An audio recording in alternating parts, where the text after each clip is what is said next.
IPL 2024 సీజన్లో విశాఖపట్నంలోని YS Rajasekhara Reddy stadium 2 మ్యాచ్లకు ఆతిథ్యం ఇవ్వనుంది. వైజాగ్ బేస్డ్ ఫ్రాంచైజీ లేకపోయినా ఢిల్లీ క్యాపిటల్స్ తమ తొలి 2 హోమ్ మ్యాచ్లను సాగర తీరాన ఆడాలని నిర్ణయించుకుంది.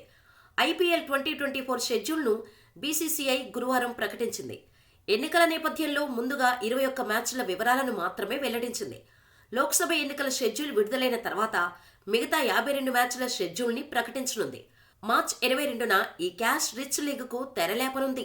తొలి మ్యాచ్లో defending champion Chennai Super Kings, Royal Challengers Bengaluru అమీతుమీ తేల్చుకోనున్నాయి. ఈ ఫస్ట్ హాఫ్ షెడ్యూల్లో ఢిల్లీ క్యాపిటల్స్ 5 మ్యాచ్లు ఆడనుంది.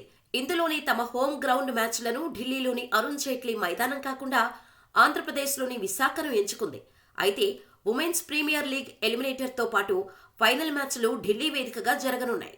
ఐపీఎల్ ప్రారంభానికి ముందు అరుణ్ జైట్లీ మైదానం వేదికగా 11 WPL మ్యాచ్లు షెడ్యూల్ చేశారు.